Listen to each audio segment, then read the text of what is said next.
You're listening to Ron Siegel's Home and Finance Radio Show, only on Financial News and Talk. Now live in studio, your host, local and national real estate expert and consumer advocate, Ron Siegel. And hello again. Welcome to Ron Siegel Radio. This is the show with no real boundaries.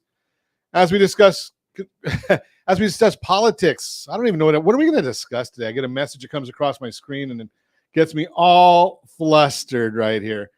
So we'll figure out what we're going to talk about. We're going to talk about politics. We're going to talk about sports.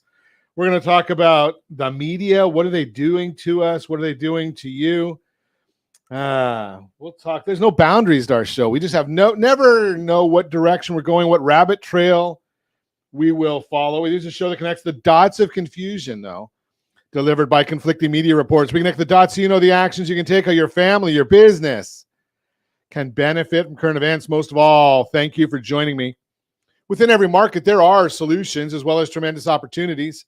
You just need some trusted guidance. That is my message, and I will be delivering it every day. We have a very focused show. We only chat about items that affect the roof over your head, your bank account, and anything I feel would benefit you.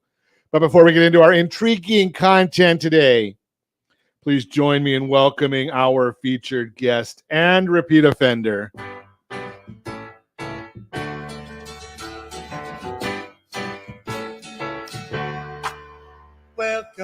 Welcome back, Chris Bissonnette. How are you doing today, buddy? Doing great. Thanks for having me. Glad to have you with us. Let me remind you, if you ever have any more finance-related questions, I am the consumer advocate looking out for you.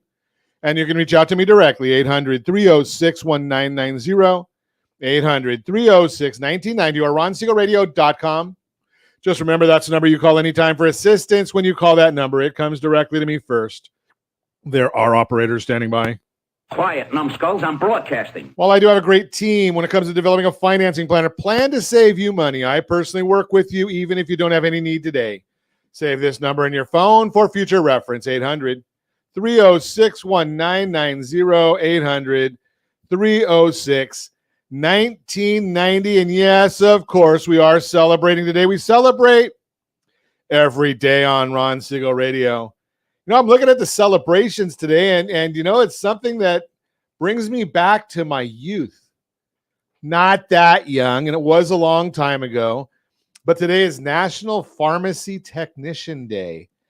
So way back when, and I'm sure that a good portion of our listening audience was not born then, I did work in a pharmacy. Yeah, you know what pharmacists did back then? Well, when they weren't watching TV. But it was basically Leeches? Say that again? Leeches? Yeah, they might have. It's counting. Can you count to 5? That's what the pharmacists did. They I, as a technician, I would go and pull the drug for them, and we typed up the label. Yes, we typed, and it was one of those regular old typewriters. When I left, it was computerized, but when I first got there, it was just a regular old typewriter. And type up the label, set it there with the drug. He would count to 5 or multiples thereof, put it in a bottle, put the label on, and we sold it to somebody. That's pharmacy in my day. Let's see what else we're going to celebrate today. I think we'll stay away from that one. That's going to only get me in trouble.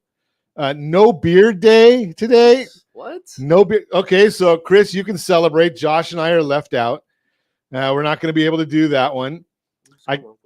Exascale. I don't even know what that. I can't even say it. So celebrate scientists and researchers.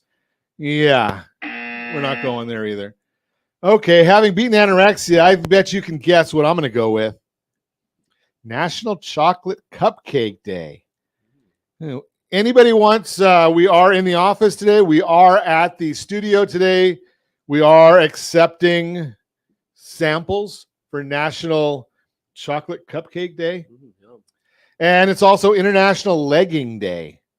Perfect. Are you wearing yours? We're not going to go there either, Chris. We'll cause some troubles here. This is California. Let's take a look and see what the markets are doing today. Ooh, the Dow Jones Industrial Average coming back. It's up 207. The S&P 500 is up 25. NASDAQ is up 60. Oil is down $2.96 a barrel. It sounds like the administration is going to release a little bit more oil from the strategic reserve. I think it's the Biden Reserve, but it used to be called the Strategic Reserve. So I think it's the lowest it's been in like 40 years now. Yeah, it's getting there. Yeah, they're trying. And I did notice that gasoline prices are down once again. So California, $6 a gallon. Whoever thought we would be celebrating $6 a gallon gasoline? $5.23 is what Josh is paying. $4.45 is what Jody gets. And we don't want to talk about Lori. She's paying $3.39 a gallon there in Louisiana. The oil producing state of Hawaii they're paying less in Hawaii than they pay in Nevada. Think about that one. Usually Hawaii is like the most expensive. That means Cali, right? It used to be, but not anymore. California is the winner. I mean, we love taxes, and I wonder. I'm betting that we'll vote for somebody that'll put in more taxes when we get to the elections in a few weeks. It did recently go up to 14.4, I believe. I think we're over $1 a gallon between taxes and fees. Yeah, state tax, I believe, now went up like 1%. Newsom just signed something like a week ago. Yeah, he likes to tax us as much as he can. That's why we come out with all kinds of goodies to give you, and I've shared this with you before. I'd like to give you as many goodies as we can to help. Right? We started doing this radio broadcast, not today's show, but we started our process in 2010. Those of you that are quick with math, we're doing our 12th year of doing radio. We're on 6 days a week right now, and it's not a money center for us. The idea here is how do we help as many people as possible, bringing you as much great content as we can. Why did I start this? And I'll give you this piece of information. I started this because I wanted to talk to smart people. And how do you have access to all these smart people? I'm doing a radio broadcast. I lead a lending team. And I had at the time 4 parents. My wife had her parents. I had my parents, 3 young kids. They're older now, obviously. And all the things that were important to me, that's what we would want to talk about. So I'd want to talk about estate planning. I'd want to talk about insurance. I wanted to talk about real estate. I wanted to talk about housing, mortgage, tax. Well, I wanted to talk about how we can get away from taxes legally. I wanted to talk about all of these different issues. One of them eventually became, early on, I did special education, right? I had a special education attorney come on the show. All these different topics were of interest to me as a sandwich generation. 12 years later, I am no longer the sandwich generation. I am the outside of the sandwich. I used to be in the middle. So now we've got 1 parent left and 1 grandkid here. So there's new challenges. You know, when I was at Merrill Lynch in the turn of the century, the big thing back then was everybody had to have a 529 plan for your kids and grandkids. Is that the smartest route to go? Well, we got a smart guy with us don't tell him I said that with our 7 listeners. I'm going to send this to his wife if he says anything. A smart guy with us, Chris Bissonnette. He is the college financial planning guru. So we're going to talk about that. But let me give away a few things before we get started. If you're thinking about buying a house, rsrhbg.com, rsrhbg.com. You can go over there and get a free copy of our home buyer's guide. Thinking about selling a house, rsrhsg.com, rsrhsg.com. And marketing is key when you're looking at selling a house. There's only about maybe 50 or 100 people in the entire state of California that executes a marketing plan that I adopted. I didn't create it. I adopted it. If you want to know about it, even though I am not a realtor, the area trusted professionals of Ron Siegel Radio understand it. Give me a call, 800-306-1990, 800-306-1990. If you have credit card debt, or if you want to increase your FICO score, two different things right here. Increase your FICO score by paying your credit cards the right way, rsrccpayment.com, rsrccpayment.com. Everything I'm telling you about is free. Everything I'm telling you about is free. If you need help with your credit before you go buy that new car, that new house, creditsanitizer.com, creditsanitizer.com. Get a free credit audit, creditsanitizer.com. You're listening to Ron Siegel Radio, discussing your real estate, current events, and the financial markets. When we come back, what is an asset protection allowance when it comes to college planning? Is it available anymore? We'll talk about that. The college planning dilemma. Should we even be going to college, Mike Rowe? We'll ask him. No, we're not. He's not here with us. The latest on supply and demand in housing, 3 ways to protect your child from identity theft, all that and more. You can reach me anytime. Our off-air number, 800-306-1990, 800-306-1990, or ronsiegelradio.com, facebook.com/Ron Siegel Radio. And if you miss any part of our broadcast, Ron Siegel 1 on YouTube. Ron Siegel, the number 1 on YouTube. Stay tuned. We'll be back in just a few. Ron Siegel Radio, your home and mortgage connection. 79% of all credit reports have errors that should be corrected through factual disputing. You could be saving thousands every year if your report was accurate. CreditSanitizer.com provides a free credit report audit when you furnish a specific $1 credit report. You can use this information to request corrections to your report and potentially save thousands of dollars. Get your free credit audit at CreditSanitizer.com. That's CreditSanitizer.com for a free credit report audit. CreditSanitizer.com. You're listening to Ron Siegel's Home and Finance Show with local and national expert Ron Siegel. Now, here's Ron. Welcome back to Ron Siegel Radio. Within every market, there are solutions as well as tremendous opportunities. You just need some trusted guidance. That is my message, and I will be delivering it every day on Ron Siegel Radio. Or anytime, 800-306-1990, 800-306-1990. The Mortgage Minute today being brought to you by our friends at Geneva Financial. When you're ready for that next home loan, Geneva, they've got the programs and the products. You just need to make the call, 800-306-1990, 800-306-1990. Let's take a look. The S&P 500 now up 36.74. It looks like it must have been a technical change because it was going up a lot this morning, came back down. Now it's bounced and going back the other way. Welcome to the markets. They're doing a lot of that right now.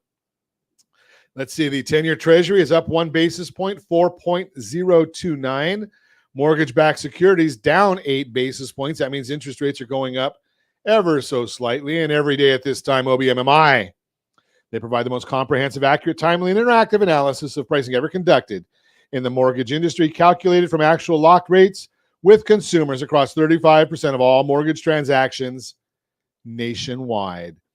Loans yesterday locked conforming 6.98, jumbo 6.688, FHA loans locked at 6.772, USDA for the rural areas 6.816, and the best loan on the market for those that earned it. It's a 30-year VA loan right now, 6.674. And yes, you can get all that information on the super secret website, google.com, if you have access to some of these different pieces of information. But why? Why is this happening? Bond market volatility has been crazy. You may be familiar with the VIX index, which measures stock market volatility. There's also a MOVE index, which measures bond market volatility. It has skyrocketed to the highest levels we have seen since March of 2020, when we had a pandemic and a Fed stepped in to try to help and did massive amounts of purchasing. Unlike 2020, this move higher in volatility was not short-lived and has been consistently higher. Bitcoin is known to be one of, if not the most volatile assets. And when comparing the bond market volatility to Bitcoin's volatility, the bond market is 7 times more volatile in recent months. Fannie Mae Home Price Index was released yesterday, showing that home prices rose 0.2% in the third quarter of 2020 and are up 13.2% year over year, which is down from 19% in the previous quarter on an annual basis. While prices are relatively flat quarter over quarter and it's only up slightly, they are hanging in there despite higher interest rates. Zumper released their national rent report for September, showing that for the 9th time in as many months, national one-bedroom rent has reached a new high of $1,503. That's a national number. Two-bedroom national median rent now $1,845 is also at an all-time high. Both 1 and 2 bedrooms are up roughly 11% year over year. Bonds, they're trading in a wide range right now, so we're going to keep watching for that volatility. That is the Mortgage Minute, brought to you by our friends at Geneva Financial. When you're ready for that next home loan, Geneva, they've got the programs and the products. You just need to make the call. 800-306-1990. 800-306-1990. This morning we are pleased to have Chris Bissonnette back with us once again, Society of Financial Awareness. Welcome. Thank you. So let's chat a little bit about one of your favorite subjects. Not yourself. We're not talking about you today, Chris. Oh, and we're not talking about the Raiders, Chris. We're not talking about it might have been about Bidum, but we're not going there. College financial planning. yes. Are we getting it? So, right now I have people that come in and visit us that we're talking about Medicare open enrollment right now. So does that tie in with the same time of season as FAFSA season? It may. I know a lot of health benefits, all that's like October, November, but the FAFSA season opens October 1st. Okay. Meaning you can file the FAFSA now for the 23-24 year. So for next year, then it closes June 30th. So ideally you want to file, between now and the end of the year, mostly because of the Pell Grant money. Sometimes that dissipates a little quicker, the federal money. So. Okay. So we are in FAFSA season. We are in FAFSA season. So October 1 through June 30, the tax guys are done with their work now for last year. Right there, that finished on October 15th. So if you need to get tax forms, it's a little easier to get tax forms after the 15th of October from your tax guys. You need that for the FAFSA, don't you? Well, what's interesting is most of the time when you do the FAFSA, it uses the IRS retrieval tool. So it pulls in the info. There are some challenges with that. It will pull over a 401k rollover as income. So I've seen that really screw people over. But normally that's what you're doing on that. The hard part for most people is putting the correct assets and the correct amounts of what they're worth and those things. That's what people kind of mess up a lot on. And they usually don't even fill it out, or they have like their student fill it out. And 90% of FAFSAs have mistakes or irregularities. 90%. 90%. I recently had a client go into LMU, got nothing. We amended the FAFSA and he got $30,000 in financial aid. So you are allowed to amend them when you do it wrong. Yes. At $30,000. So what does LMU cost? I think they were $82,000 a year. A lot of these schools now, cost of attendance, which is tuition, room and board, and like books, miscellaneous, are $85,000. Chapman, your alma mater, is $85,000. USC is $85,000. So they've literally, the price went up a lot in the last couple of years. $85,000 per year. Per year. And is it still an issue that 5 years? You have to plan on 5 years? The average, I guess, still is 5.6 years is the average. 5.6 to graduate. That's the average. So you're looking at about $500,000 per child. Yes, the price of a home. I tell people, and it's not something you can sell. You can't sell it. It's an expense. So you really got to do it right. Well, if you can save $30,000 by making a phone call to Chris, do you want his number? I'm just throwing that out there. I mean, and you've told me cases, not by name because he doesn't share non-public information with me, but you've had cases where you've got 60 and 70,000 as well. Yes, I have a client going to Tufts University at NYU, and they each got $70,000 in grant aid. So the family's coming up with about $10,000 per school. Which, Chris, what is it? Is that for people with no money or lots of money? In this situation, it was for someone that had low assets, low income. And I said, you guys should apply the most expensive schools you can find. And they did. So even if you don't want to go to NYU, apply there anyway. Well, most people, when they apply to college, they apply to a couple local schools, et cetera. They're not doing like a Colgate or a Vanderbilt or, they just don't know that they can go to these schools and a lot of times for free. So that's a big misconception out there. I thought Colgate was a toothpaste. I didn't realize that it was a school too. But that's just me. I mean, I'm an old guy, right? So it's a fancy preppy school. So you can go to the University of Tennessee and learn how to break down goalposts. Yes. Do you see that $100,000 fine? Yeah, I guess it's for safety is the reason. Yeah, they don't want the kids running out onto the field. They don't really allow people to do that much anymore. $100,000. Now, in the scheme of things, Let's see, add what? Tennessee probably made so much money because they beat Alabama just for that reason. So you probably had what? I think they said there was 60 or 70,000 people there, and the school gets fined $100,000. So if my math is correct, and I didn't go to the University of Tennessee, it's probably about $2 or $3 a person.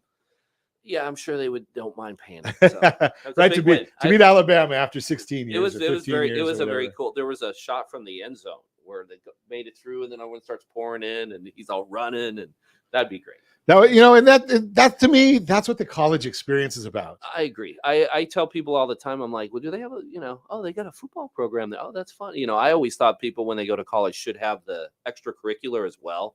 It's not just, going, like when you went. Otherwise, you can do it online. Exactly. If they don't have the extracurriculars, just go online and do it. It's about the experience. I think so. I'm with you. I think that's totally it. So you want to make sure that FAFSA is done correctly. I look at it. There's a couple of issues. Being that we just launched the credit repair, I know how many people are getting that wrong. They go on and they just click the button, and that gives up their rights. So don't do it that way. And this is just dealing with your credit. And I know credit's a big issue. CreditSanitizer.com, they do a great job for people. But when you're talking about your kids' education, and like Chris said, it's an expense. And you talk maybe $500,000 per child. So maybe you can't go to one of those $85,000 schools. Or maybe you can if you called Chris and get your numbers done right, get your FAFSA done right, your CSS profile done right, all these different documents. Maybe you can go there. Maybe you can't afford. Think about that, $10,000 a year versus, I think it's probably easier to come up with $50,000 over 5 years than it is $500,000 over 5 years. Yeah, and that example I gave you, it would be cheaper to go to a NYU at $85,000 a year than to go to Irvine Valley College. Why? Because that includes room and board, and as you mentioned, it's $1,500 a month for one person. So you got to include that $18,000 a year room and board. So cheaper to go to an $85,000 school than community college. And if I remember correctly, if I'm thinking about the right place, Irvine Valley College has a beautiful view out there. If I'm thinking about the right spot, maybe I'm missing it. Maybe it's a different school I'm thinking of. I'm just a radio guy sitting here in a studio doing a little radio. It is beautiful, Irvine. So it is beautiful, Irvine. Okay, we got it. You're listening to Ron Siegel Radio, discussing your real estate, current events, and the financial markets. When we come back, more with Chris Bissonnette, Society of Financial Awareness, Asset Protection Allowance for college. What is it? College planning dilemma. We'll continue our conversation on that. The latest on supply and demand in housing, and 3 ways to protect your child from identity theft. All of that and more. You can reach me anytime. Our off-air number, 800-306-1990, 800-306-1990, or RonSiegelRadio.com, Facebook.com/Ron Siegel Radio. And if you miss any part of our broadcast, Ron Siegel 1 on YouTube. Ron Siegel, the number 1 on YouTube. Stay tuned. We'll be back in just a few. Ron Siegel Radio, your home and mortgage connection. Is your budget getting blown up with high prices of gas and increased costs for other household needs? This is Ron Siegel, host of the daily Home and Finance radio program. Did you know if you have a low interest rate mortgage along with auto debt, credit card debt, or student loans, your family could potentially save $500 or more per month by restructuring these debts? If you'd like a free Borrow Smart analysis with our team, let's book an appointment to see how we might be able to relieve some stress. Schedule your appointment at rsrbsa.com. That's rsrbsa.com for your free Borrow Smart analysis. rsrbsa.com. You're listening to Ron Siegel's Home and Finance Show with local and national expert Ron Siegel. Now, here's Ron. Welcome back to Ron Siegel Radio. Within every market, there are solutions as well as tremendous opportunities. You just need some trusted guidance. That is my message, and I will be delivering it every day on Ron Siegel Radio, or anytime at 800-306-1990, 800-306-1990. The real-time real estate segment today being brought to you by the area trusted real estate professionals of Ron Siegel Radio. Visit rsrhomescout.com, rsrhomescout.com, the latest on supply and demand in housing. Over the past 2 years, the substantial imbalance of low housing supply and high buyer demand pushed home sales and buyer competition to new heights. But this year, things are shifting as supply and demand reach an inflection point. if you're watching us on ronsiegelradio.tv, any of the socials, or the ABC News and Talk AM 1490 video feed, you're seeing a chart of supply and demand ratio changing quickly. Showings, that is demand, down 12.2%. Active listings, that's supply, up 26.9%. That is year over year. And as we talked about yesterday, might be a bad comparison just because last year was an anomaly year. Maybe we need to go back to 2019, but this is what we have from Showing Time and Realtor.com. This year, buyer demand has eased as higher mortgage rates and mounting economic uncertainty moderated the market.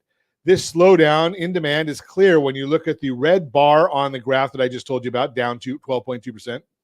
It uses the latest data from Showing Time to illustrate how showings, an indicator of buyer demand, have softened by just over 12% compared to the same time last year. For now, and that easy for me to say now, for a look at housing supply has changed. Turn to the green bar. It uses data from Realtor.com to show active listings are up nearly 27% compared to last year. That's because the moderation of demand allowed housing inventory to increase in 2022.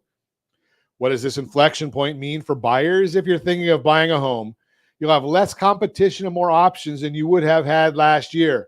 Enjoy having more homes to choose from in your home search and lean on a trusted real estate professional to understand how the increase in supply has also increased your negotiation power. That professional can talk you through the opportunities and challenges buyers face in today's shifting market. You may be surprised to find they're different than they were a year ago. What does this inflection point mean for sellers?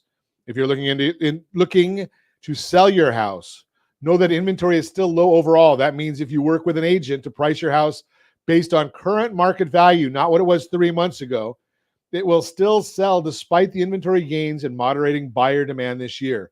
That's because there are still buyers out there who want to move, and your house may be exactly what they're looking for as long as it's on the radar to see it.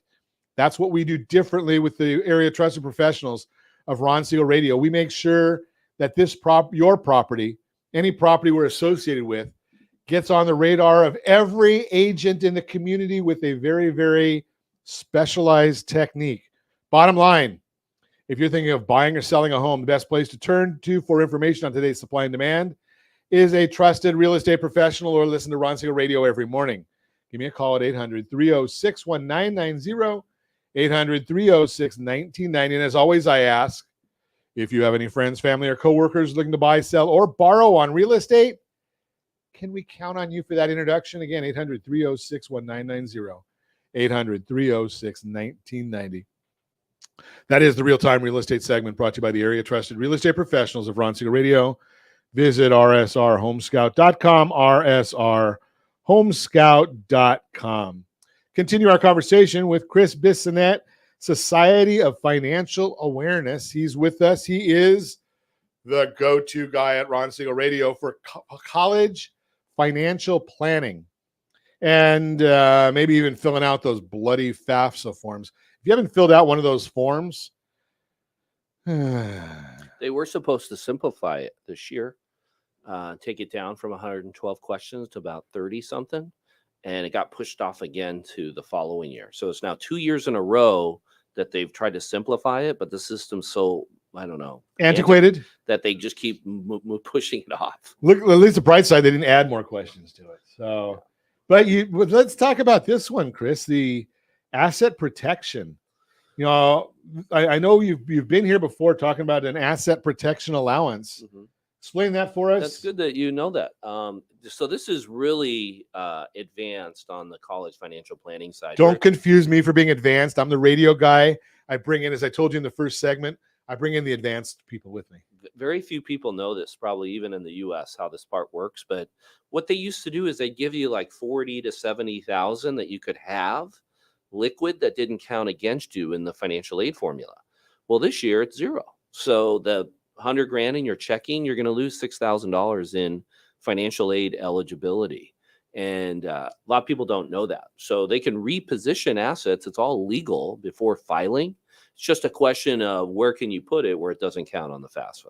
So I mentioned in the opening segment that around the turn of the century, when I was at Merrill Lynch and didn't know any better, we used to do 529 plans for everybody. Yeah, I remember in 2002 when they came out too, because I was doing them as well. And yeah, it was a great, it's a great concept. It's kind of like a super Roth. It's tax-free for college. But the problem with the 529 plan is it does count in the financial aid formula.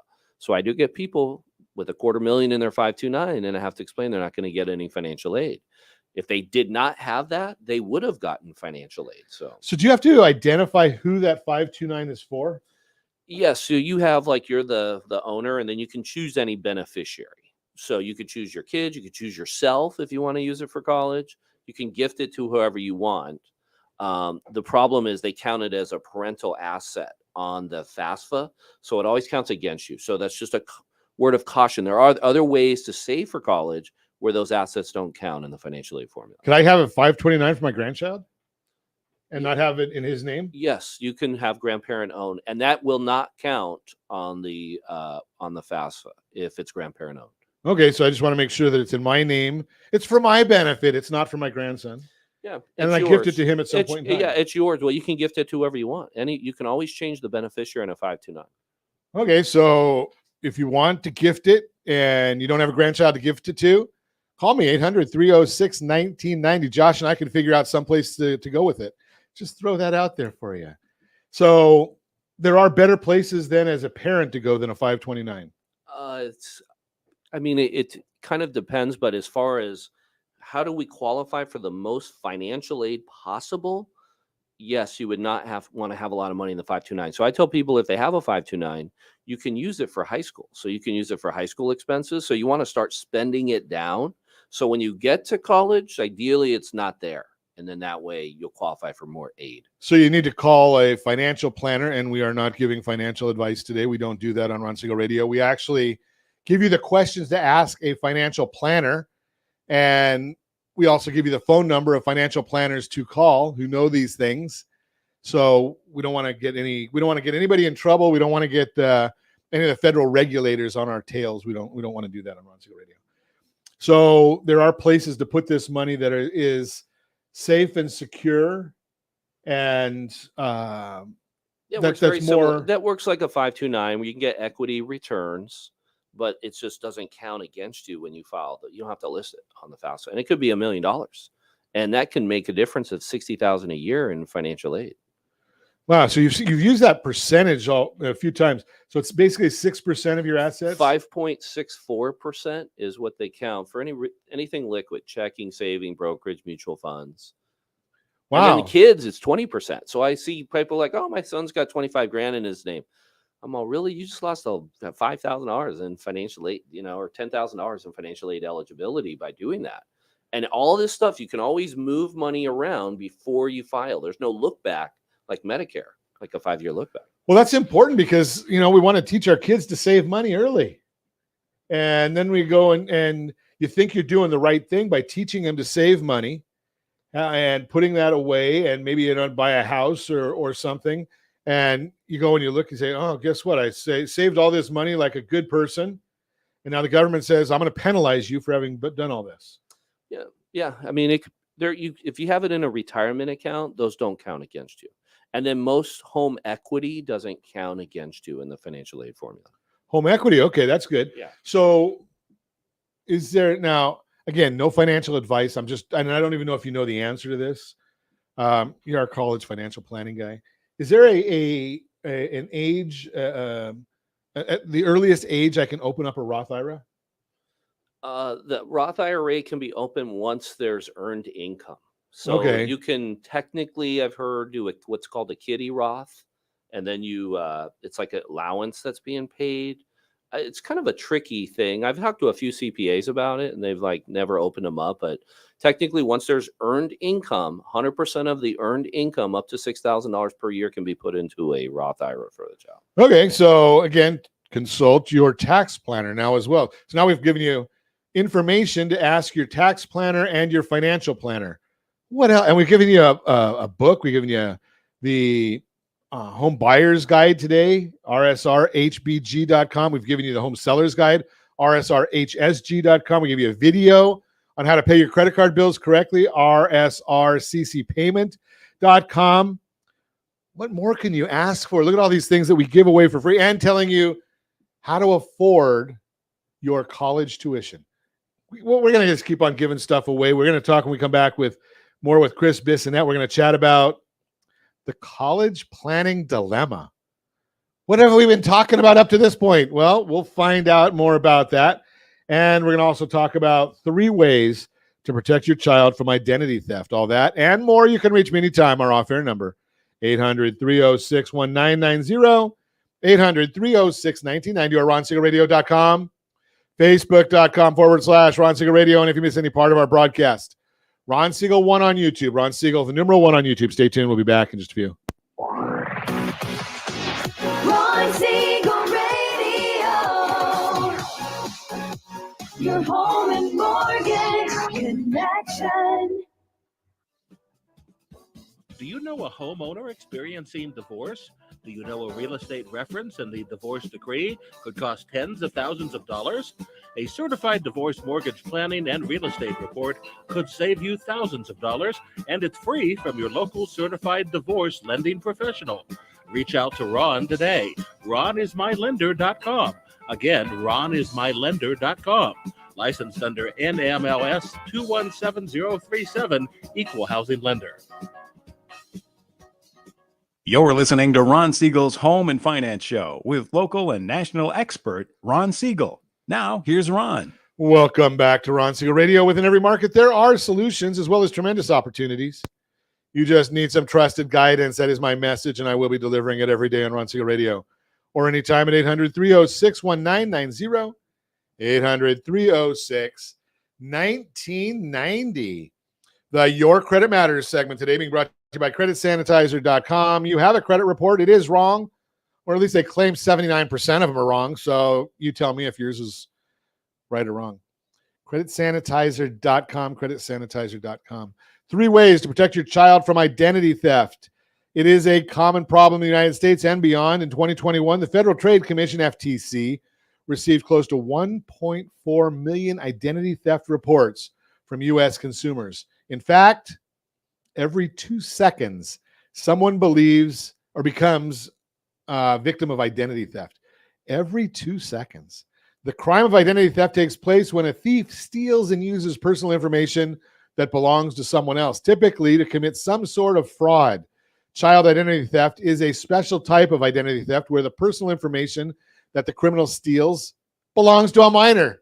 Isn't that a surprise? Surprise, surprise, surprise. Child identity theft is especially troublesome because it often goes undetected for a long period of time. Your child likely is not using their social security number, date of birth, or other personal details to apply for financing on a frequent basis. So your son or daughter might not realize that anything is wrong until long after an identity thief has stolen and abused their personal information. The good news is that there are steps you can take as a parent to help protect your child's personal information. The 3 tips below that I'm going to talk about may be a helpful place to start. Number 1, freeze your child's credit reports. You can't always keep your child's personal identifying information out of the hands of people with bad intentions. Consider some of the infamous data breaches that have occurred over the past several years when a health insurance provider or another company is the victim of a data breach that exposes the information of millions of people, including children. There's not much you can do about such situations. Yet you can take action that limit what thieves may be able to do with your child's information if they get their hands on it. A credit freeze is one such solution. When you freeze your child's credit files with Equifax, TransUnion, and Experian, it restricts access to your credit information.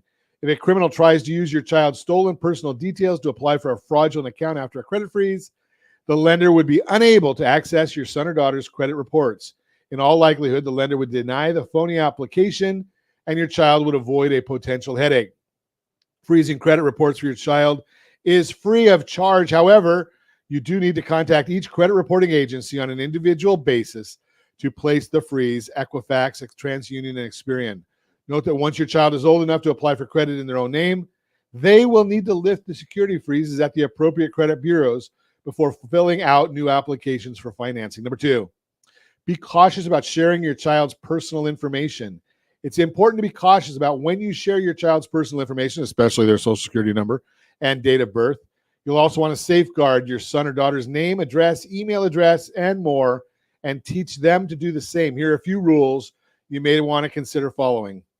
Don't give out your child's personal details on incoming phone calls, as the calls could be phishing scams. Educate your child about online safety and the importance of not sharing personal details with strangers. If your child uses social media, make sure their privacy settings are restricted to friends rather than public. Monitor your child's use of social media if you allow it. Store sensitive documents in a secure location. Avoid giving out your child's social security number when possible. And consider switching providers if a company insists on the information. Why are they asked for a social security number when you go to the doctor? We all know. Number 3, watch for red flags. Identity theft is a crime that can often go undetected for days, months, or even years after the thief steals your personal information, unless you have a credit monitoring subscription set up to watch for credit changes in your report.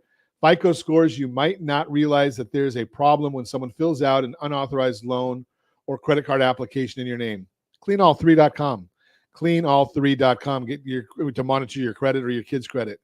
Minors are less likely to be on the lookout for these types of problems, so identity theft could go unnoticed for a longer period of time, yet there are red flags that might alert you to the fact that someone may be using your child's personal information without your consent. Here's a few. Statements and bills. When your child has credit card or loan statements show up in the mail for accounts they didn't open, it could be a sign of fraud. Collection calls or letters. Pre-approved offers of credit and insurance. Opt out prescreen.com. If you have not done that yet, go do it. Everybody should do it. Opt out prescreen.com. Unbelievable how many people have still not listened to us on that one. Opt out prescreen.com so that the bureaus don't sell your information. Minors who are under 18 years of age usually do not have credit reports, but if you suspect that your child is a victim of identity theft, you might want to do some research on your own. All 3 major credit bureaus will allow you to request a copy of your minor's child credit report if one exists. However, you may need to provide documentation such as copies of your son or daughter's social security card and birth certificate, along with a copy of your current driver's license to access the information. If you confirm that your child is indeed an identity theft victim, you'll also want to report the identity theft starting with the FTC. You can file a fraud report online at identitytheft.gov. And if you have any questions, need any help, actually our friends over at creditsanitizer.com, they'll do this all for you. Creditsanitizer.com. That is the Your Credit Matters segment brought to you by creditsanitizer.com. You have a credit report, it is wrong. What are you doing about it? Continuing our conversation this morning, Chris Bissonnette, the Society of Financial Awareness, is with us. College planning dilemma. Is there really a dilemma? Absolutely. It's going to cost you a boatload. There's no dilemma about it. Well, yeah. Well, the dilemma is, the student does 12 years of, grade school, high school, gets the grades, applies to school, gets into these colleges, USC, 85 grand. We want you We're to go there. there. Still in mourning from USC over the weekend. We want you to go there, but we can't afford it. And so that's a dilemma for people. So it's like, now we got to look at a plan B. You did everything you were supposed to do as the student for 12 years, got the grades and everything else, got in, but we can't afford this now. And it's a big problem for families. Think about being that parent. I've had a few of those where they're like, we're really disappointed. He got into this school. We can't afford it. And we're going to have to go to, whatever, UC school at half the cost. It's a good school, but it's just not this one. And so that's a big problem for people. And then normally the other dilemma is, oh, blank, you're a senior in high school. Oh boy, we have no plan. So go to community college and then we'll figure it out. That's usually the plan for most people. Yeah, that's a tough plan. So what's the alternative, Chris? Well, you hopefully have a strategy. You senior year in high school, you pick out some schools you plan to go to. Is that too late? I would think that's the time when you got to start applying to these schools. And then once you hopefully have, let's say 8 schools that you're thinking of going to, you put them into, I have software where I can run and see exactly what the cost will be, grants, scholarships, gifts. And that way you have an idea going in. So it's not a surprise when you get the tuition bill and go, oh, wow, we got to do like a $40,000 loan this semester. That's an interesting thought, because if you do that, you may want to be doing that before you spend all that money to apply. Because what are the schools? $75, $100 to apply right now, or something like that? Yes, exactly. People, again, they just don't really have a good strategy. I have we don't know what we don't know. Yeah, I have a software that I can show people up front. This is probably pretty close to what you're going to get from each school, and then some of the schools, for example, Chapman turns out to be like not giving a lot of aid in a lot of situations, even though people think they give a lot of aid. No, a lot of times they're the least amount of aid on my list. But this XYZ school here is going to give you 50 grand. Oh, go ahead and just put down Chapman. I mean, it's okay. I have some students that get like 50 grand a year to go to Chapman, but a lot of students that I have go there, I don't know, it just doesn't show up. So you got to create like a little matrix of schools, because a dream school that was never on your list, one of these dream schools back east, could be the cheapest one, but it's not even on the person's radar. Now, you've talked before with us, and if you weren't listening prior, shame on you, but you have shared in the past that you can actually renegotiate once they send you a offer letter. Exactly. And a lot of people, even the schools, don't know this. So I've talked to people at schools, and I said, you can do what's called financial reconsideration, where you can go back to the school and ask for more money. They're like, no, I've never even heard of that. Yeah, 70% of the time when you go back to a school and say, thank you for the offer, we think it's a little light for this reason, it's like 5-10 grand short. 70% of the time they give more money. Well, can the reason be, I just don't want to spend that much money? No, or do you have to come up with something better? Usually it's because they're using your taxes from 2 years, like 2 years ago. My financial situation is different today. And or the money they gave doesn't match the formulas that they publicize. It's a little scientific. So I'll say, you give this looks like we're $7,000 short. Sometimes they just say, boom, here you go, because you're like holding them to the numbers that they publicize. So you're not asking for something outrageous. You're doing something similar to what our friends over at Credit Sanitizer does. It's factual based disputing. Factual based. Hey, my income was down 50 grand from 2021, so can use that instead of what we're using. For a lot of people don't know you could do that, and they'll accept that. Yes. So they'll accept the I would assume you have to supply some sort of documentation. Sometimes the most I've received on an appeal or financial reconsideration was $54,000. So going $54,000 more. $54,000. So you didn't hear Chris. He's leaning back. We can't hear you. Sorry about that. $54,000. Yeah. On a reconsideration. Yep. Just writing a letter to the school, and they increased. I had another one that changed the loan, the $34,000 loan to a grant. Changed the whole thing. That's the way it should be. That way we don't have to go and give federal aid. A lot better. So here's the bottom line, folks, is none of us know what we don't know. Ask me how to change a light bulb. I don't know how to do it. I call an electrician, right? Ask me how to talk on radio. I can do that. Ask me how to fill out a FAFSA form. I tried it once. I realized I'm not good at that. I call the right people to do these different things. If you want to know about the Fair Credit Reporting Act, I can tell you about it. You want to talk about the FAFSA? I can't. I call Chris Bissonnette. Right? You want to talk about electricity? I call an electrician. You want to talk about plumbing? I call a plumber. You want to talk about taxes? You call a CPA. Think about those things. Right? That's why there are specialties, and we need specialists in everything. We need plumbers. We need electricians. We need handymen. We need the guy that does the asphalt on the streets. We need carpenters. We need doctors, lawyers, and everything else. Specialists, right? Let them do what they do great so you can do what you do great. If you want to talk to any of them, I've got a list, and I check it twice. And I know who I get good reports on, and I know who I get bad reports on. Obviously, the bad ones don't get shared anymore, and they don't come on Ron Siegel Radio. But as always, I ask, set that first radio preset button to come back here and join Ron Siegel Radio, where we only speak about items affecting your house and your bank account. Thanks to all of our sponsors. A big thanks to Josh, who's engineering us today. And, of course, a special thanks to you for spending a little bit of your day with us.